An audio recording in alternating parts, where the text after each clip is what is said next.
ਤੇ ਲਓ ਵੀਰਾ ਗੱਭਣ ਪੱਠ ਆ ਗਏ ਨੇ ਪਹਿਲੇ ਸੂਬੇ ਦੇ ਵਿੱਚ ਮਾਸ਼ਾਅੱਲਾ 2.5 ਤੋਂ 3 ਮਹੀਨਿਆਂ ਦੀ ਗਰੰਟੀ ਸ਼ੁਦਾ ਗੱਭਣ ਪੱਠ ਹੈ ਮਾਸ਼ਾਅੱਲਾ ਚੰਗੇ ਹਾਈਟ ਕੱਦ ਵਾਲੀ 34 ਇੰਚ ਦੀ ਹਾਈਟ है माशाल्लाह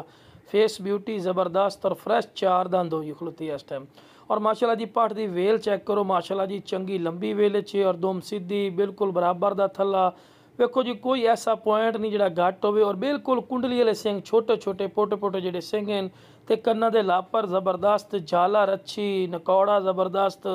वेखो जी खूबसूरती चीज़ां ये आउंदियां जिहड़ी नज़र आ रही हैं माशाल्लाह हर पॉइंट ज़बरदस्ती ने खूबसूरत चीज़ ने और गब्बन पट्ठ है लख रुपये की ब्रीड है इंशाल्लाह फौजी गोट फार्म ते 1000 रुपये मिल सी बाकी डिमांड करनो मेरा बिरा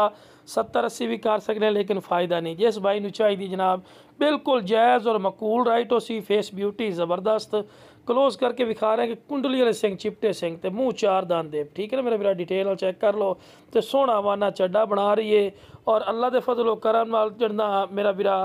2 तो 2.5 महीना बाद इस बच्चे दे देने तो बच्चे जो दे दी तो उसने कौन देंदा लाख रुपए की ठीक है ना मेरा बिराई जी बकरी बाकी जिस बिरा नूं चाहिए जनाब जल्दी जल्दी रबता करके मुनासिब कीमत ते लै सकते हैं इंशाल्लाह जो बिरा पहले कॉल कर सी कॉल की इज्जत रिस्पैक्ट कर सकें और मुनासिब राइट ते उन्होंने चीज़ मिल जासी ओके जनाब अस्सलाम वालेकुम।